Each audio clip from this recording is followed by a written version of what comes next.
Ah, yes, here we are. Boss and the Brewer podcast, episode number 37. And I can't believe I'll bring this up when my guest joins me because I'm disgusted at last week's episode and we're going to talk about that. You probably already know who the guest is because you would have seen the title of the episode, unless I don't put him in the episode. Okay, it could be a mystery surprise guest. Yeah, let's do that. Mystery surprise guest. Okay, the guest is coming on. Oh, a lot earlier than Hendo. That's nice. All right, let's see who the mystery surprise guest is, because it's going to be a secret. There's some guy with a coaster on his head. Oh, there you are. Mate? How you doing? Good, mate. How are you? Yeah, not too bad. I'm sitting here trying to figure out my damn microphone because I don't want to be like Hendo, and then I realise I'm like Hendo, and I'm like, fuck, what's going on? But yeah, it's all right. No one wants to be like Hendo. That's understandable. Yeah, I remember I went to one of the Froth Rookies events that he organised, and I dressed as Hendo, so I thought that was pretty entertaining for me because I just love being an idiot. So talk me through that. I mean, you must have shaved your head. No, I bought I'm got through Helios. There's a costume place around the corner from him, and I went and bought one of those skinhead. Oh, nice. Skinhead things, and I stuck it on, and I wore his Rockstar Brewer shirt, and which I think think I'm one of the only recipients outside of Hendo who has one. Yeah, I don't have one. Yeah, so yeah, I just kept pestering him for months, so that's how it is. Very good. Well, welcome to the show. So you are one of the Adam Shells, not that one, the other one.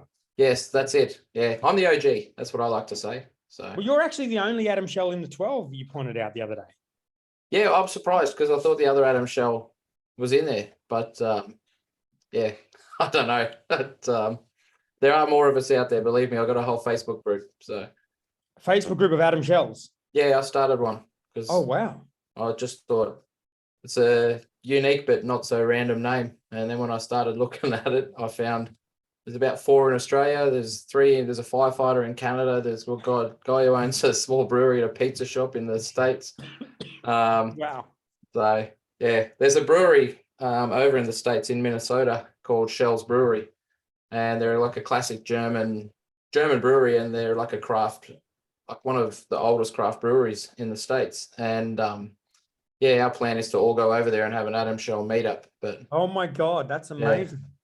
It'll be a bit odd because we'd all be checking into the same hotel going, I'm Adam Shell. Not that one, the other one. Yeah, that's it. That's so good. Do you have a link? Can you send me this Facebook group? Can I put it in the show notes? You can do. It's private to Adam Shells. We don't accept anyone except Adam Shells. No, I understand that, but at least we can link to it. Yeah.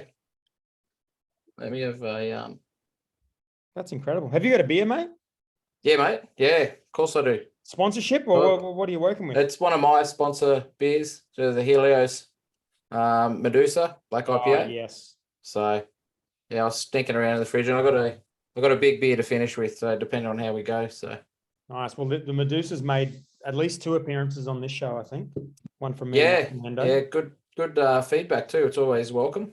Delicious beer. Yeah, thanks so much for the beers. This is actually my favorite thing you've given me because you gave me, sorry for the audio listeners, I'm showing a glass here, which is very, very thick. It looks like a Craftmaster glass, but it's not. It's like 3 times as thick. And the other one that you gave me, unfortunately, met its demise about 3 days ago. There's been a few that have gone that way. Well, my glasses don't last at my house at all. Like I don't even have any Black Hops glasses anymore. I've got one Home Guard one, which will die soon, I'm sure. And I've got this one. Yep. And I think I have dropped this one, but it's just so thick. They're thick, aren't they? Yeah, they're really cool, these guys. I don't know what exactly goes into glass making myself, but I really like these glasses. Then they're nice to hold. Well, it's nice and delicate having a thin glass, but then when you smash it every week, it's really kind of ruins the fun. Yeah, or try and put it in the dishwasher and it hits the wrong thing. And yeah. Right. So I got a box during the week. I don't know why, because Lee is never coming on the podcast again after last week, but he must have sent us some sponsored beers. Oh, nice. This one. I love that. That's a classic. Can you Classic take beer, a that one. photo of me holding this beer? Yeah, mate. Or if you've got a tin, we can take a photo of you. I don't have one of those. Okay. We'll take a photo of you. Right. Go landscape and then chuck it into Facebook. Yep. Sweet. I like your background there with the guy looking at the girl and the girl looking at the guy. Yeah, I modified that. That was when I was doing the brewing TAFE course with Hendo, and I modified that for our Zoom calls Nice. when we were doing. Probably shouldn't be doing that in lectures, but what are you going to do? I'm not going to get you in trouble. All right, so we got the Aber Gold Medal 2018. Oh, it smells good. Have you had this one before? I've had it at the brewery. It's before it was even in cans. It's a great beer. This was one of the first hazies, wasn't it? Yeah, long time beer. I remember because Lee's brewery is about 10 minutes from my house. And I dropped up there one Father's Day. I got an Uber up there, and holy geez, I was there all afternoon. And the missus messaged me and goes, "Where are you?" I'm still at the brewery. So. Oh no. I've got a checkered pass with Lee from White Lies. And since he's not here, I'm going to take it upon myself to give him as much shit as possible, because that's pretty much what he did to me on the last episode on my own fucking podcast. Yeah, exactly.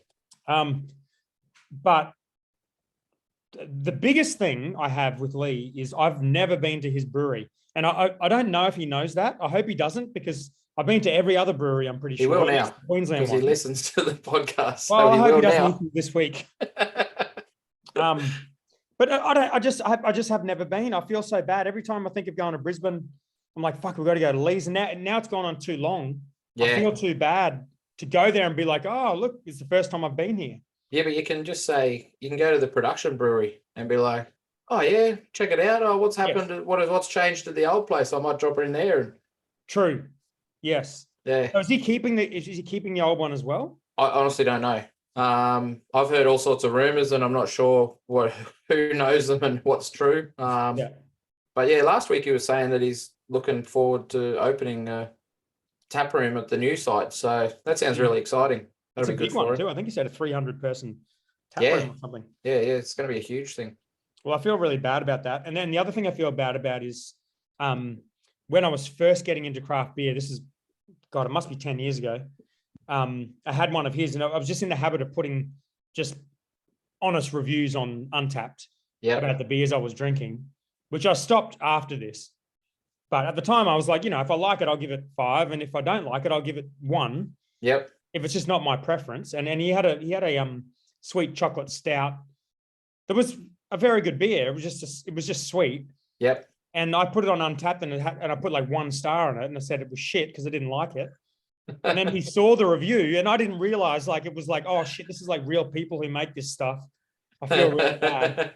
And sometimes Untapped can be like that though. No, I know, but I just didn't want to be the sort of person that was giving people 1-star reviews. So I never used Untapped ever again after that. Yeah, I because it's the 5-star system, but you can do like the 4.25, 4.5, 4.75. So you can break it down quite a bit. So I sort of break it out of 100 and go, where am I at? I think my average rating was 4.2, but I haven't used Untapped in ages now. Yeah, I'm not.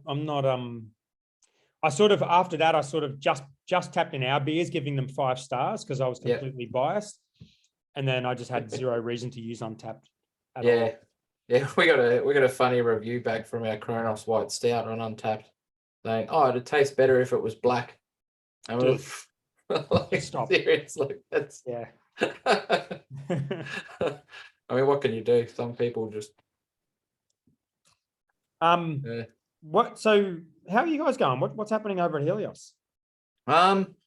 Yeah. So, Charlie's heading back to WA finally. He's been for 3 years with the pandemic. He hasn't been able to get over to WA and visit his family. So, he's we're all sort of wrapping him in cotton wool at the moment because we don't want him to get COVID or anything and not be able to make it because he's had to cancel and change flights like 3 times. So right. So he's just going back for a holiday, or he's actually going back for a couple of weeks. Yeah, just to visit family. I think his daughter turned 21. So yeah, and his son. That can't be possible. That dude looks like he's 25. Yeah, he ages well, old Charlie. Bloody hell. But so he's looking forward to that. So we're sort of gearing up to having things in in tank and getting things ready. So we've got a couple of exciting things. I can't really say too much what we're doing, but there's a couple of cool collabs coming up. And what else? So we're doing a brewery invitational, which we started. I just had this idea, sort of, is it Firestone Walker do their brewery invitational, and they just had their big festival. Just like a massive, amazing thing. I think Garage Project went over and Bolter did as well. That's cool. Which looked really cool. Like Stone and Wood did one a couple of years ago on the Gold. Oh, did they? Yeah. It was unreal. It was the best beer event I've ever been to. Yeah, it'd be mad to go over to. But yeah, so we've done like a smaller version here. So we've got 5 other breweries that we're going to buy a keg of theirs off and pour it over our taps on the bar, and whoever's keg gets tapped out first is the winner essentially. So it goes off volume. Nice. Volume winning, and so we've got Moffat Beach, White Lies, Parched, Precinct Brewing, and where am I now? I've forgotten them all. Yeah, White Lies, Currumbin. That's the other one. Oh, nice. Yeah, Smoky. So yeah, it should be pretty fun. So very good. When's that happening? 13th of August. Awesome. I'll chuck that in the show notes. Yeah. Tickets go on sale on the 30th. 30th or the 1st of July. Yeah. We had to keep changing dates. No, 1st of July we're putting tickets on sale. It's the 22nd. Oh, fuck. Oh, Jesus Christ. I was just looking at the date thinking it was the 22nd of July. No. 22nd of June. Okay. Yeah. Good. So for us, it's just a cool way to get other breweries together and taste their beer. And to be honest, like it's more just a selfish attempt from Charlie and I just to taste other people's beers. So yeah, nice. That sounds good. That south side of Brizzy's getting pretty stacked full of breweries now, isn't it? Yeah, it's really good. Because there's us, Ballistic and Slipstream, but then Ica is opening up soon. Okay, yeah, one of the 12. And, yeah. I saw him the other day, last Wednesday, when I ducked into BH2. Oh, nice. Yeah, sorry I wasn't there. Yeah. I feel like I'm never there when you go there, but it's all right, mate. I am there every day somehow, so I don't know. From all accounts, you weren't feeling well at all. But Eddie was last week. Yeah. Eddie was awesome. He showed us around and showed everything. And yeah, Charlie and I were sort of walking around like kids in a candy store. It was pretty awesome, but it was good. We were spending the day down on the Goldie, so we went to Madoc and Burley Barrels, dropped into Precinct, and then saw Toshi and everyone sort of ended up at HQ. And nice. Toshi showed us through AWOL. It was awesome. So that's cool. Yeah, it was pretty cool. It was a good day. We enjoyed it. It was thoroughly awesome. So yeah, awesome. I think we came back with more beer than we went down with. Sorry, what was that? I said it. It was awesome. I think we came back with more beer than we went down there with, because we knew we were going, and we're like, we'll take a 4-pack or something. But yeah, everyone was so generous and awesome. But yeah, it was a great day. It was good for everyone, I think. Oh, that's cool. Yeah, I went to Madoc last week. We had the guys from Rocky Ridge over, and it was like on a Monday or something, so nothing was open. But we went down to Madoc and they gave us some beers, and their beers are tasting really good. Yeah, really, really good. Yeah, I haven't been to Burley Barrels yet though, which is a bit of a fail. Oh, you got to go, man! Yeah. It's so good. I've been there 3 times now, and first time I was sitting there, I was catching up with Mitch from Madoc, and I got down there before him, and I'm sitting there just having a beer, and then Smokey walked in, and then we all ended up sitting down having beers together. So yeah, it seems like a good place to catch up. But I think they got some really cool plans coming up too, what they do with the venue. So yeah, nice. It's crazy. It's huge. Yeah, it's good. When I moved to the Gold Coast, that area there was the Cove Tavern, and it was just a really shitty old pub. And I went in there like once, and I was like, "Oh, I've got to get the fuck out of here." This is yeah, we don't want him to have our beer. Yeah, so it was it's cool that they've done something cool with that space. Yeah, I think it's those sort of places like what you guys have done, but everywhere where just tourists go and where people can go and then just take away a little bit of their afternoon or go in and have some food somewhere and sit down and have a few beers. It's important to those sort of areas. So yeah, well, I feel like we kind of need more on the Gold Coast too. It's I don't know if we necessarily need more, but it seems like brewery wise, we're a little bit underrepresented compared to other places like Brizzy or the Sunny Coast. I mean, Brizzy, you'd expect more, but even if you divide Brizzy up into 4, and if one of them is the Gold Coast, you'd still have more breweries in that quarter than you have on the whole of the Gold Coast. Yeah, I think like the Sunshine Coast advertiser got like 21 or something. Yeah. But yeah, the Gold Coast is pretty long. It's sort of like the Sunny Coast. Like the Sunny Coast starts at like Paloundra and goes all the way up to Noosa, and they claim all of those sort of breweries, and then out to Maple to Mullaney. Yeah, but there's like 20, 25 in that, and I think Gold Coast is sort of 10, 15 or something. Yeah. Which anyway, it's not about the numbers. We've got some really good ones, but I feel like there's a bit of room for more for sure. Yeah, I think that's like you look at Marrickville down in Sydney, man, all the different breweries down there. It's like a full community, and you don't need a tour bus or anything specific. You can just plomp in the suburb yourself and just find whoever you want and go wherever you like. And there's so many different beer styles down there. Yeah. It's such a great place to go and just do your own little tour. Or fall asleep in Stockade, which is what I did. One day when I was doing my tour, so I was on my own. And did Stockade have a tap room in Marrickville, did they? Yeah, they do. Well, I'm pretty sure that was Stockade. Yeah, man, I had a massive day. So that's Tribe, isn't it? That's their brand. Yeah, because I walked up the road from Bat, because Batch was on the corner, and I wandered up.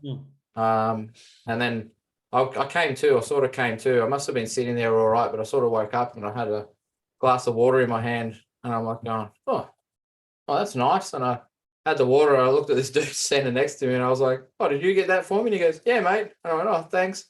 I was like, where am I? And he goes, well, doesn't matter where you are, you're going home. Oh, wow. Like, yes. Okay, it sounds like you were yeah. definitely should have been going home at that point. Yeah. Oh, yeah. Yeah. So, here's what it is. It was a good day. I remember my first brewery tour.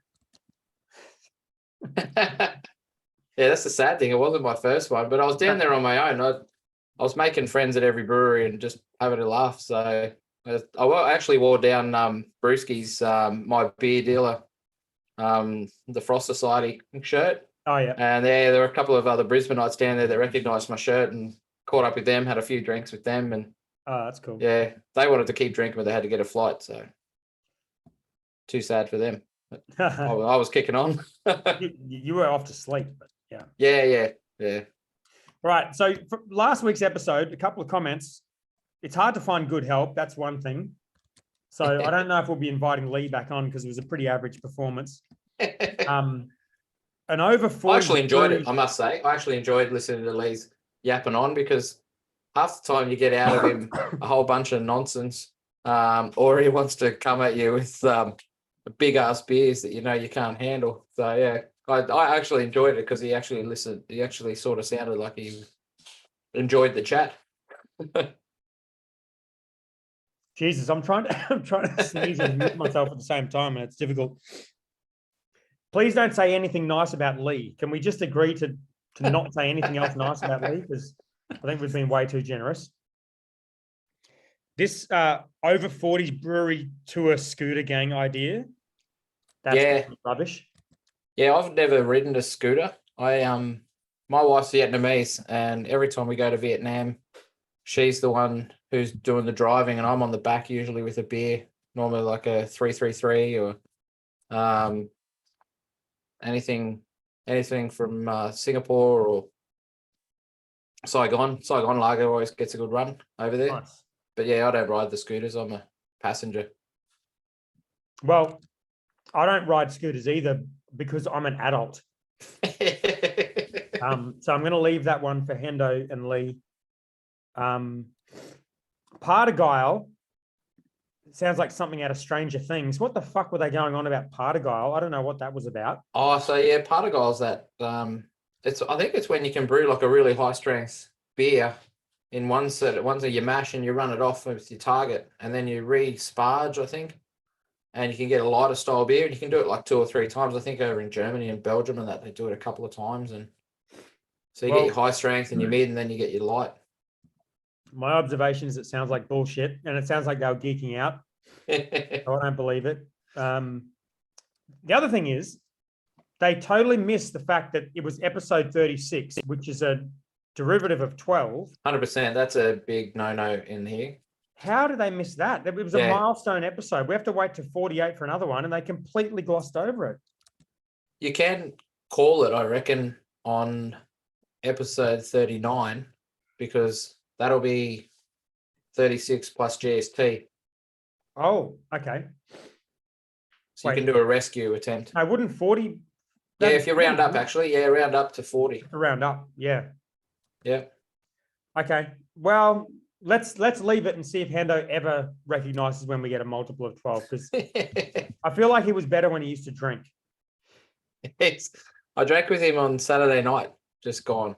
Yeah, how was that? Yeah, it was awesome. He's actually a really accomplished cook. Is he? He had these really nice. There was 8 of us there, and he had a big ass pork knuckle for everyone. And Nice. I don't know the word of the damn Nofki dumplings or whatever he made, but he's like steaming potatoes, and then he's ricing them, and then he's adding eggs in and whipping them and making a dough, and then putting them in. Like, it was fascinating to watch. Yeah, With the sauerkraut came out of on it as well. Sauerkraut came out of a jar though, but that's my only complaint. But we Okay. brewed a Vienna lager a couple of months ago in his garage, and it was on there. We were all drinking out of steins. It was a great day. Yeah, so Awesome. Beer tastes good. beer was excellent. Yeah, yeah. It got a bit later on. We all started bringing out like the specialty beers that we'd all taken over to drink at different times as well. So that's when it sort of started to go a bit haywire. When Matty Cuthbert, he was pulling out some of his older stuff, and I had like a 8.5% of beer there, and yeah, it was Nice. everything was sort of starting to go downhill from there, I think. Oh, that sounds like a good time. The other thing they mentioned that they didn't mention on the last podcast, absolute fail of a podcast, was they mentioned the design of the Grodzisky beer. Yep. And didn't once mention Craig from Beers Illustrated, who's one of the 12. I think they did. No, I'm sure they did at least once. Did they? I'm pretty sure that they did, because I didn't know that he did that label until I put 2 and 2 together after listening to that episode. Oh, okay. All right. I stand corrected. But who cares? Craig, you're a legend. Let's just say they didn't. Yeah, we're giving you a shout out, Craig. Even if they did eventually, I gave up listening to it because it was trash. But I definitely didn't give him enough love. He dedicated his time. He made this label amazing and beautiful. Yeah, we're all waiting with bated breath. Yeah, we didn't pay. He didn't pay anything for it. Yeah, we're all waiting to see it. We can't wait. And to drink the beer too. Yeah, me too. I'm looking forward to it. Yeah, I like a good smoked beer. We've just released I think we sent you some, didn't we? The Athena's Courage, the Scotch ale, with a little bit of peat. Oh wait, did I have? Would have been like a pinky purpley label. Yeah, no, I had that on the show, I think. Yeah. No, Charlie and I both love smoky beers. He did one a couple of years ago. He did a smoked. It was a red oak Manuka smoked Dunkel, and oh man, it was so good. He did it for Bermuda Triangle, and it was an amazing beer. Okay, I have to just give me 1 second. I got to get a tissue because I'm just like my face is falling. You're right. No, just leave me here with the podcast. It's my virgin run. No worries. We'll just see what happens, and we'll chat about nothing. I nearly finished my Medusa. Dan's been smashing down his beers real quick, so I'm trying to keep up. I think that's half the problem with this podcast is it's an enabling drinking. I just had another mouthful. All right, I've got a whole roll of toilet paper here if I need it, so we're good to go. That's cool. No, just thanks for leaving me here on a virgin run of the podcast. So that's cool. You're fine. You can't do any worse than Hendo. I filled the space. Don't worry, because if I'm listening at 1.25 speed, it'll fasten itself up. So don't worry. Exactly right. And I knew you had it under control. There's no issue there. It actually does. Like when you don't even edit it, and when you try and do stuff, like it literally just goes talk. There's no silence. There's nothing. It all speeds up and amazing. Is there like an app you can get where you could listen to our podcast and it would cut out all of Hendo talking? I don't think there is. Okay. All right. I think that's called not having. I think that's just called the boss. Podcast. That's just called the brewer. Yeah. All right. News item number 1: Catchment buys Fortitude. Have you had a quick look at this one? I have. Yep. Had a good read of that one. I'm really excited by that to see what goes on. I'll probably know some stuff too that I can't say about it. But yeah, I'm really excited for that. Make for a shit podcast if every time you talk you say you can't say anything. So just say it. No one listens anyway. Oh no, people do, but no, it. I really like that brewery, like that space. Like I think Catchment will do really well up there, especially with the volume that they're pushing, and that they need to move. Like bringing all that contract brewing back in house, I think that makes super business sense from any brewer to be able to brew your own beers back in house. But Noisy Miner and Fortitude, they were all really good brands as well. There were a lot of good stuff coming out of there. Noisy Miner was one of my early favorite craft breweries. 100%. Yeah. Didn't even know it was from the Gold Coast. It was just Noisy Miner beers, and I'd just be drinking them, thinking they were from Sydney or somewhere. So, yeah. We actually brewed the very first eggnog stout we ever brewed in the homebrew at Gubs's place, because Gubs was working at Fortitude at the time as the brewer. Yep. And we ran out of water at his house, and we went up to the Noisy Miner brewery just so we could have a place with some water, and we finished it there.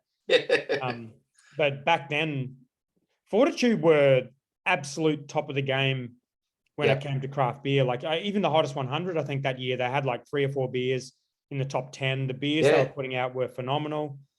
It's been just so much that's happened since then. I think it's going to be I don't know if they're going to sort of try to revive the brand. It feels like it sort of needs that, but they got a rich history of making good beer. There's still a heap of big ass delivery trucks driving around with like Pacer 2.8 on the side. They're everywhere. Yeah. Yes. Well, they've been contract brewing that for a long time, haven't they? Down at Tribe, I think. Yeah. I think because it's popular everywhere. Like, I mean, it's hard to find a good tasting, very low alcohol beer, and that was one of the front runners.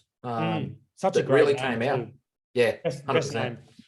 Yeah, the artwork is cool too. Yep. And Ian, who used to be the head brewer there back then, worked for us for about a year, and now is at Ballistic and has kind of worked in a lot of different breweries. So yeah, fingers crossed they can do something good with it, and just as a destination as well, that it's got to be one of the best brew pub locations. It's just Mount Tambourine is such an awesome place, and that building, I remember going there for the first time. It was where me and Eddie and Govs met to start Black Ops. Yeah, right. In that bar. And it was just like, this place is unreal. And this is when there was only like, I don't know, 10 breweries in the whole state. I can't remember. Like Newstead and Green Beacon and like just those sort of. That was it. It was just such a cool place. So yeah, hopefully they can revive it. And I think too, like it says in the article too, like they've got a plan to have multiple venues, like I think 10 or 12 more venues that they're looking at. Their strategy obviously is not only just brewing beer, but it's also having the venues to put the beer out into, which is also a smart business decision if you've got different brands that you can move into. So possibly, that one that one could be tough. I don't know. Let's see how we go. I think it's having multiple venues and sort of, the kind of language used in this, it kind of reads a bit like a Mighty Craft sort of press release. Which makes me a little bit nervous. But I haven't been into Darling and Co since they've bought it. But I wonder what that's like. But I don't know. It'll be interesting to see how they go. But as you said, it might also come back to the other news item that you've got in there, the hiring crisis. Because that's an issue, an ongoing issue for hospitality at the moment, and not just brewing, but hospitality as a whole. Yeah, it's gonna be hard. So I think Bill, who works for us, who was I guess the brewer that left Bacchus to go to Fortitude to work, actually to replace Govs when Govs started Black Ops, I think from memory, was still brewing their ginger beer up there, I think up until like now. I think like up until like basically still does. Yeah. And I think Ryan, who accepted the job a long time ago, because this has been brewing for a very long time. Yeah. Yep. Excuse the pun. But I think at least a year was I first heard about this. Yep. And so Ryan, I think, I saw him at Hendo's TAFE day the other day. He's just itching to get up there and start work. So he's ready to go. He's keen as. He also lives on the Goldie too. So I think he's Yeah. just the travel time for him is just that alone is something that he wants to have so that he doesn't. Although sometimes going up Mount Tambourine, if you get stuck behind a truck or something, the travel time's going to be just as long. Oh man, I came back this afternoon. This is very rare because normally getting home for me is fine, but from BH2, which is just up sort of near Harbour Town, to where I live. I've been there twice. You went there. Yeah. Yeah. No. Yes. No. You know where it is. This is for the 12 listeners in case they haven't been there. I know you know where it is. But I do go there every day, and I normally drive from there to where I'm currently living in Varsity Lakes. It takes about 25 minutes, maybe 20 minutes. It's not far. Yep. Took me 2 hours today. Oh shit! Really? What was going on? 2 hours. I don't know. Like by the time I got to where there was obviously an accident, there was just tow trucks and nothing going on. But 2 hours on a Wednesday afternoon. Man, that's because if something like that happens on a major arterial in the Gold Coast, all the little rat runs and back streets just fill up like crazy, and the lights and roundabouts just can't cope. Yeah, there's not really any other options. If you're up the north end, you have to get down south, and you're on the freeway. It has to be really, really bad. Like even that 2 hour run, it wouldn't have been quicker to go another way. Yeah, there's not really any other options. You just kind of have to sit there. If you can't go down the Gold Coast motorway through Surfers, or you can't get on the M1, it's just choked up local streets and yeah. Savage. All right. Well, good luck to the catchment, guys. Looking forward to that. Yeah. Crowdfunding update from Bridge Road and Akasha. So we had a little competition in the group. Yep. Which we can't evaluate yet because these crowdfunding campaigns are not over. Yeah, they're still going. But I would say almost probably 80 to 85% of people predicted that Bridge Road and Akasha would hit their maximum. And this was before we really knew anything about the Bridge Road one. Yeah. But I didn't know anything about the Bridge Road one. Like I heard it on this podcast, and then that night there was an ad on TV with the army dudes sitting there in their cardboard box and shit. Really? Yeah, like the photo, like that dude, that very top photo of that article you've got. Those ads have been on TV. Wow. So yeah, it's nuts. I had no idea that it was even a crowdfunding beer commercial until I first saw it. I thought it was like a Carlton Draft, going to be one of those sort of ads. Far out. That's amazing. That's well, they're up to $1 million. So when I was looking at it recently, they were sort of sitting at 700,000-800,000. So I'd say it was struggling with 8 days to go. That's $1 million out of the 2.5 target. Yeah. The Akasha one is 1 day to go, and it's 1.6 million. So I think they were going for 2 million. I think they might have dropped the maximum they were going for, but yeah, I think it looks like that's. I think that's what you said too, that they dropped the maximum as well. They're obviously two really good breweries. It must be hard in the environment to decide whether or not when you're going to go crowdfunding, and like you guys have done it a number of ways and a few times. Like, did any sort of part of what's going on in the public domain make you go, oh no, not this time, or we need to wait 6 months? Because these guys have done that, and then now like the country's talking about recession. We've had all these different things. That parting people with their money is getting more and more difficult every day. That's true. I think I think for us when we did it, it was the right timing because we were well underway on the project we wanted to fund. Yeah. And we had a really good, healthy group of people who kind of wanted to be part of it. Yeah. So that's always good too, when you know that people want to be a part of it before you even think about it. It feels like the first couple that do it sort of all say the same thing. And now when people do crowdfunding, it just seems to be kind of, they're doing the same thing that everyone else has done, but they're doing it a lot later on. And I think that like the Akasha one, I thought they would hit their max because I think they've got a pretty strong brand. They had a very reasonable valuation. Yep. so $14 million valuation. I thought that's very reasonable. The product's always very good. $2 million max. I thought that was about right. The Bridge Road one, I have to be honest, I think their problem is, I think it's massively overvalued. Yeah. Like if you have a look at, so because they say 52 million, they say it's valued at. Yeah, and like there's multiple different ways to value something, but like traditionally you'd value something based on how much profit it's making. Yep. And breweries basically never make any profit. So, or neither do really any startups. Like if it's a new company, it's growing really quickly. You wouldn't expect it to be profitable. So, you value it on the basis of, okay, this is really growing very quickly. It could one day be worth a lot more money. It could be worth a lot as an acquisition, for example. So you use a valuation based on the revenue or something else.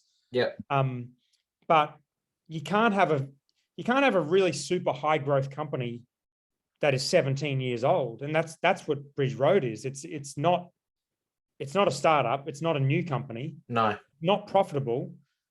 It's not growing particularly quickly. So they're taking a startup. Just grabbing another beer. Sorry, mate. Oh, what do you got? Got one of the new ballistic. Sleep when you're dead. Nice. You got to do that slowly because your little screensaver background doesn't. Oh, there you go. Nice. Yeah, so triple IPA, so it's at 10%. Wow. Is that a sponsored beer or you just purchased that? No. It they gave us some beers and we gave them some beers. The beer economy around Brisbane's pretty good. So nice. Yeah, anyway, so I think that particular one with Bridge Road, they've got a great brand, but I think a $50 million valuation for a 17-year-old business that isn't profitable is way too high. Yep. And I think they're dealing with that. I think they've gone too high with the valuation. And you can normally tell if they sell out in a day, then you've gone too low. If they drag on, then they've gone too high. It looks like Akasha have gotten it about right. They're going to be reasonably close. It's, I guess too, it depends on how well you know your community. Like it's the community that invests in you, isn't it? Like, yes. How many non-community members that are just beer drinkers are going to be like, oh yeah, well they sound pretty cool, and they read through the whole prospectus and everything. But if it's people who are in your community and know what you do and know your product really well, they're the ones that are going to believe in you the most and give you that indication well before you even think about crowdfunding that that's something that you could do that's successful, isn't it? Yeah, absolutely. But I think you never really know. Like with any of this stuff, you never really know who's going to actually give you money. And that's why they do the EOI process, which is a little bit annoying, but you kind of you don't know who's going to invest. I would, if they're running TV ads and like I've seen sponsored posts everywhere, like I would assume that they would have thought it would go a little bit better than this. But yeah, that said, it's halfway there and there's still 8 days to go. So yeah, I mean it's I wonder though too if the landscape is changing, like whether people are getting sick of like crowdfunding and they're thinking, well, we keep putting this money into things. Like it's sort of like when Kickstarter started, it was like all the rage for ages, but now you don't hear of Kickstarter, and I can't even remember what was the other one that was Indiegogo, the US one, and you sort of heard about them all the time, like, oh, here's this new Kickstarter project, and it'd be for like a light that lit up in your toilet every time you walked in, like it could read that you were there. Whereas now you don't hear about Kickstarter projects anymore. You'd have to specifically go to Kickstarter to find them. Yeah, I think also if you think about the environment in the brew sector at the moment, is that there's not many companies buying breweries. No, I kind of, as far as I'm concerned, it feels like it's over, like the acquisitions and whatnot, and you're going into an economy that could be in recession. There's not many listed breweries, so the exit opportunities are pretty minimal. And if you're investing in Bridge Road at a $52 million valuation, you're either hoping it starts printing money at some point, which I don't think it will because it hasn't ever, or it's going to sell, which seems unlikely, or it's going to list. Yeah, you couldn't list if you're kind of 17 years old and losing money. Yeah. So as an investment, it's probably not as appealing as it could have been. Yeah, it's sort of hard too because I wouldn't say the shine has been taken off brewing a little bit, but I think it's more there's so many brewers now and breweries that have released so many different new products. Like, how do you do anything that's different? Like, it's really cool to see so much quality and everything, like IPAs and stouts coming out that are such good quality now. But how do you stand out too much out of that market without like enough to be able to say, hey, we also want you to put your hand in your pocket and help us grow so you can get more of the beer that you're already getting. Yeah, exactly. And if it's a sort of a local community driven thing, and like we're saying on the south side of Brisbane, if you want to do a crowdfunding, there's 15 other breweries that are just close by that you could probably get a taproom discount at without investing in. Yep. So competition's become a big challenge too. How's the beer you got there, by the way? Mate, it is excellent. It is so good. It doesn't taste like it's 10%. So that's a concern because I always drink those real fast because they're just real tasty. It's got these really nice, like really high lifted citrus and floral notes, but man, it smells nice and dank. But then when you drink it, it's just full mouthfeel, massive flavor, and it just lingers on your mouth. It's great. Nice. I don't mind it, actually. I always try and get the Sleep When You're Dead. It's one of those series that comes out that they always seem to do really well. I think there's been one miss, I think, that I didn't really like, and that could have been my fault with buying an old can or something like that. So yeah, you got to drink fresh, mate. Yeah. That's why I appreciate the beers you give me. I'm always looking at the dates. I'm like, holy shit, this is 3 days old. Mate, I get Sarah, she's our Shopify legend, but if we can something new, I message her straight away and I go send these to where they need to go on canning day. So it's nice. All right, craft brewing's hiring crisis. So I think this is one that Hendo put into the chat. Yep. Did you have a quick look at this one? This is on craftcompany.com. Yeah, it's not that surprising, to be honest. Like, I've been in hospitality for 25 years, and over that time, it's the whole thing about it is passion for the industry. If people don't have passion for customer service and giving the customers what they want, like the number one person in the industry is the customer. Without them, all of us are just making beer and probably drinking it in our tap rooms in like somber sorrow. Because without them, and it's hard to find. Like, you're always going to get those people that are just going to do it for a job, which is fine. And it's not just hospitality people, it's brewing people as well. You always find someone that's just going to be happy to work on a packaging line, and they don't want to do anything extra. They're just, yep, mate, I just put it in the box and tape it up. That's what I do. Yep. And they're all good on them.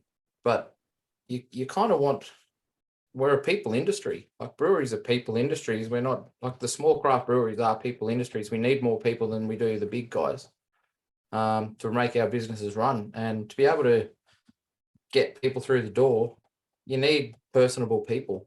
It's not rocket science, and it's nothing new. It's been like it the whole time that bars and that have been around.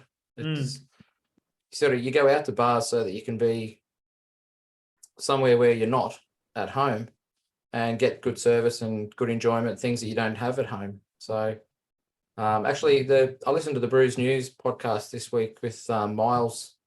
What was it? Can't remember his full name, but Miles, who did Little Creatures over in Fremantle, and I think he's done stuff with Gage Roads and whatever as well. And listening to that podcast, I had to listen to that one. I was halfway through on the way home. My 2 hours today. Well, listen to 1.5 speed, mate. You would have got through it. That's a good point. But like he spoke about exactly what I believe too. It's fundamentals.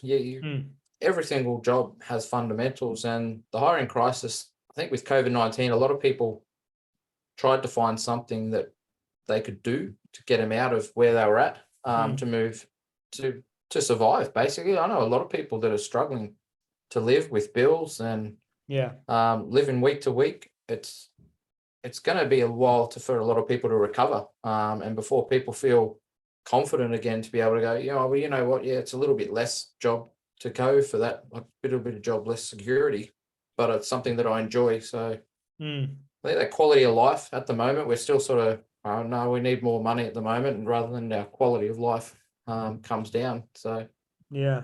I mean, we employ 80 people, and we only employed a HR guy a year ago, so he's coming up to 1 year now, and the change is massive. But there's just so much to do. There's so much to do in looking after that many people, having the right policies, having SOPs in place, having all the safety stuff in place, looking after people, having team events and catch ups, and just the onboarding reviews, alone is salary reviews, just onboarding, training, all that stuff. It's just, there's so much to it. And it's hard in brewing because there's not that many breweries with as many staff or like as big as ours to be able to afford a HR person. Yeah. Everyone else, or, you know, us until last year, is kind of stuck just trying to make do themselves. Yeah. And it's whoever can do the job will do it. Like, it's just someone who can step up and go, look, can you just handle that for a little bit for us and help me out? Because your job at the moment isn't as full as it needs to be or can be. And we just need a hand. Can you do it? And you find a lot of people, though, are across the board, I reckon, are more multi-skilled than you give people credit for. Yeah. And people fall into roles that they're probably not ever thought that they would do, but they sort of naturally progress and become absolutely amazing at it. Yeah, they make it work, but it's certainly super challenging. So yeah, good article there on Fast Company. We'll put in the show notes. Actually, too, I don't think it's also just brewing. I think it's like there's a lot of different industries, like service industries, that the COVID-19 has changed, because a lot of people got out because the service industry literally shut down because people couldn't go anywhere and do stuff. I know Hendo went down to the Formula One, but I had a lot of mates down there as well, and they were all saying there was hardly any food. Like, you couldn't get enough food, and it was just took ages to get to anywhere where there was enough food, because they were cooking things that took forever, because all of that knowledge of how to run these big ass functions has left the industry. Those people have gone and found something else that their skills can be used for, or they're working in corporate buildings and stuff. Those things take time to build back up. Yeah, that makes sense. Okay, and then the last one, another bloody attack at Brewdog by the BBC.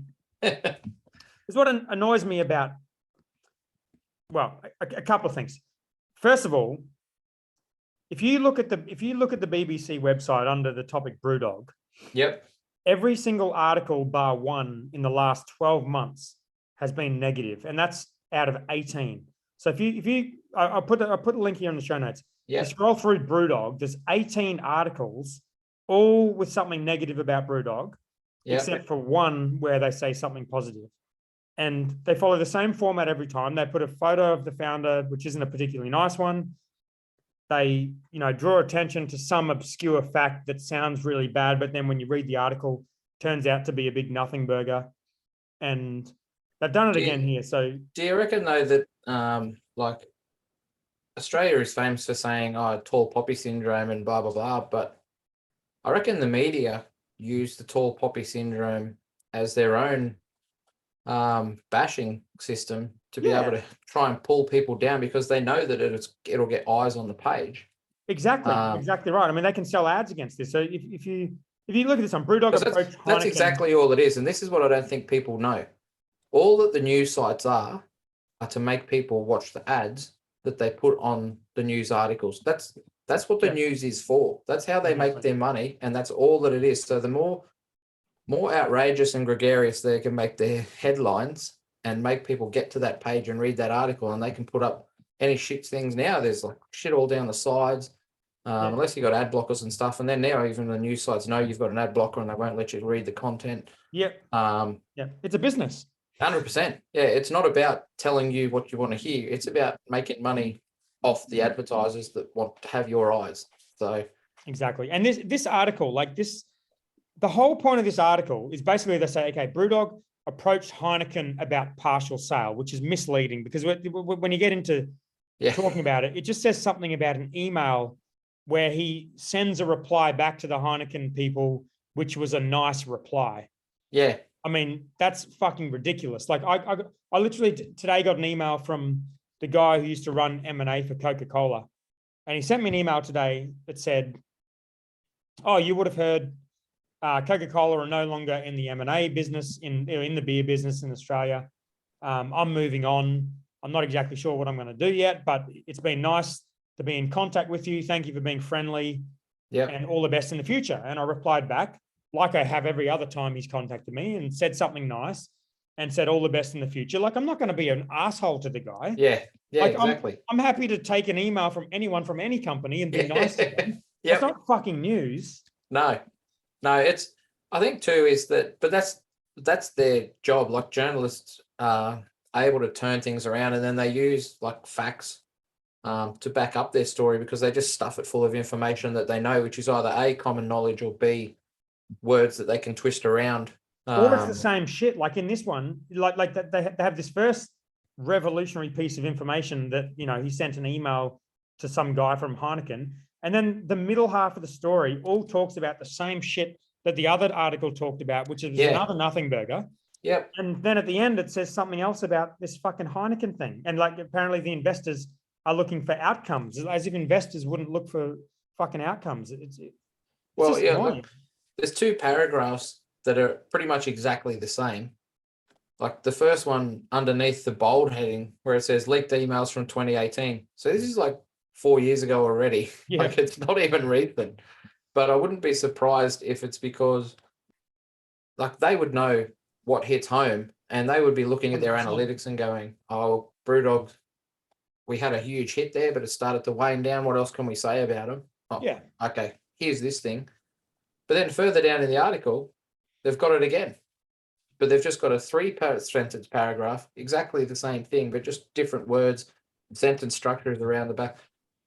That's just classic blog writing, though. Like, anyone who's done content marketing and anything knows that's how you get information into the page and stuff your keywords in as well as you can. But yeah, so this unfortunately, is 17 out of 18 negative articles from the BBC about Brewdog in the last 12 months.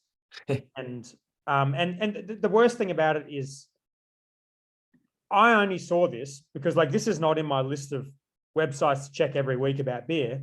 I only saw it because I saw it shared in 3 different groups of Facebook of people going, oh, look, Brewdog sucks. Again, look at Brewdog. And they're sharing this fucking article. Because everyone only needs to go with a bunch of mates to Brewdog with a 4X drinker. And that 4X drinker can't find a beer that he likes. And you go, fuck, I hate Brewdog. And then they're out talking to other people and they're like, oh, Brewdog is shit. And someone will go, oh, yeah, do you hear about this, what they're doing?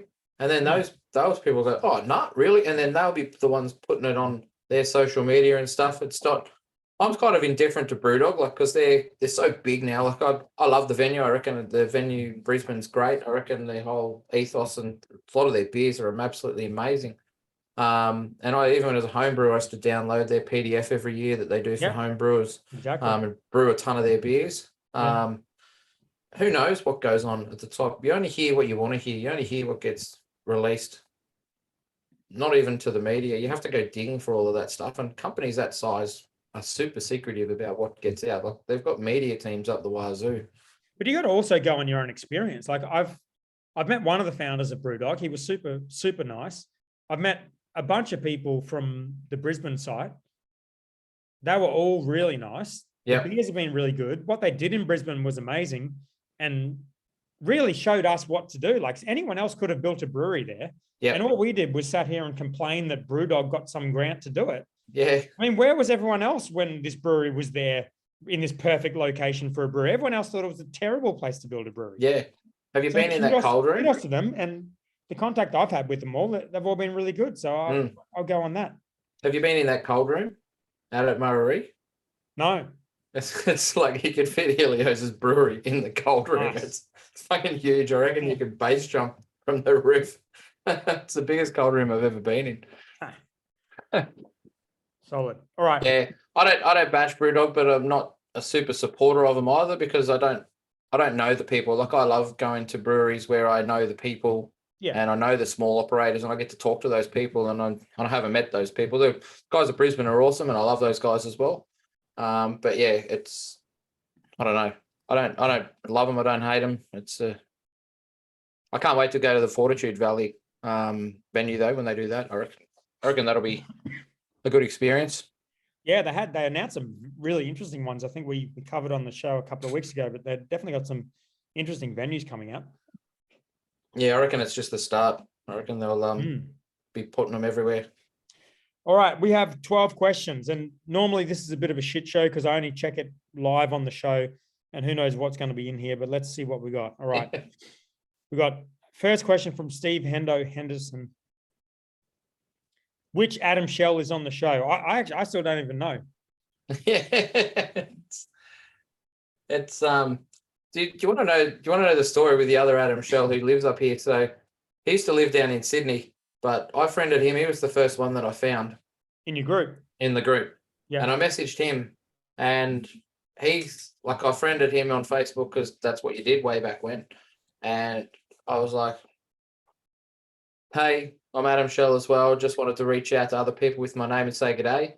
And he goes, he said the story all the time. He goes, "Who's this wanker?" And he looked at my profile and he goes, "Oh yeah, he's a ranger. Oh, hang on, he's a bartender. Oh yeah, he sounds pretty cool." And then we got talking, and then I said, "Look, I'm going to be in Sydney for a cocktail competition," and I went down. He was running Trinity Bar at the time, and I went in there, had a few beers with him. We got to talking, and we found out since then that we're actually fifth cousins. So, oh my god, our great grandfathers were brothers. Both our great grandfathers were brothers, and they brought Muscat and Riesling grapes to Australia. And so there's booze in our blood. It's yeah. So, but it's funny, yeah. We all know each other's family's history. It's so whenever the other one says, "Yeah, that's the other Adam Shell," because I get it all the time because he used to rep for Caliber Brewery, Caliber beer up here. And then people call me thinking because I might drop a business card off somewhere, and then the person gives it to the manager, and the manager messages me and thinks that it's the other Adam Shell, and that's where the joke is. It goes, "No, not him. It's the other one." The other one. Yeah. Amazing. Well, he's not one of the 12. So the answer to Hender's question is the Adam Shell that we've got on the show is one of the 12. True OG. Yeah, true OG. Exactly. Yeah. Exactly. I'm older too, so that's what I say to him. That's why I'm. Louis G. Question: was last week's episode to be considered scooter renovation advice? As a non-scooter rider, I mean an adult. Yes, I'm going to say no because I don't think that it was. Yeah. Hendo's answered and said, yes, it is. All right, Luke Cooper, who actually, he gave me a beer this week as well. I'm going to have to save it for next week because I've already got this beer going. But it's a sober one though, isn't it? It's not alcoholic. Exactly. Yeah. It's the one that Hendo drunk last week. So we've already given it a bit of love on the show. Oh, the stout. Yep. Yep. So thanks for that, Coops.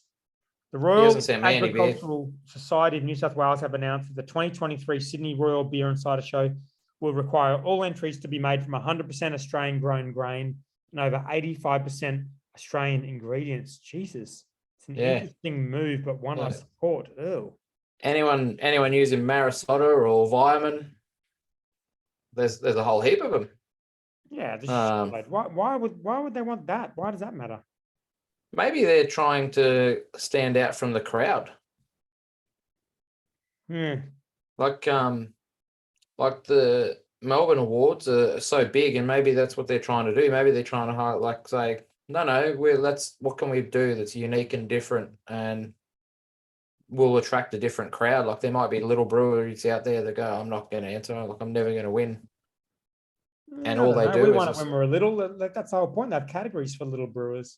Yeah. 100%. Yeah, I think this sucks because at the end of the day, if it's a beer awards, it should be about beer. It shouldn't be about ingredients, and it shouldn't be really.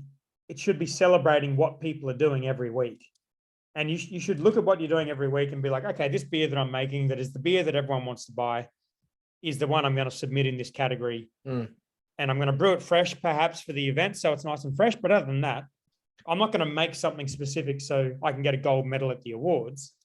No, but it's interesting that two big agricultural shows have changed their entry requirements quite recently because the ABAs did that with their label requirements, and now this is the New South Wales one that's changed. I just wonder if they're just trying to pigeonhole, if they they're trying to get in on the coattails of what craft beer is doing, the popularity Exactly. that it is, to try and move that. They're trying to dictate what you make, which is not really the point.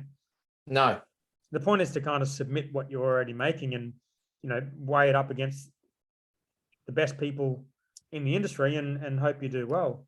It'd be okay if you could get all the ingredients that you need to make the beer you want to do as well from Australia. It's easy to say, oh yeah, you can get all those grains, but sometimes you can't.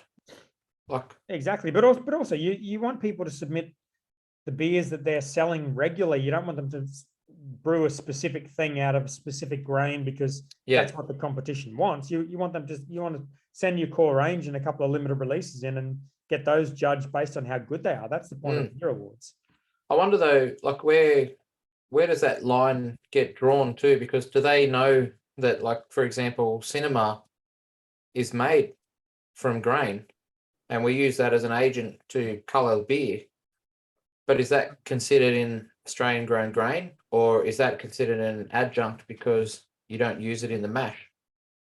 Where does that distinction? Because it's made like it is, so that you can use it in the Reinheitsgebot in Germany, so that you are using only water, malt, yeast, and hops. That's why Cinema was invented, so that they could still adjunct their beer, but using 100% malt product. So yeah, it's interesting to know where that line's going to be drawn with things like that, because there's not an Australian Cinema product as far as I'm aware. There's no one who makes anything like that.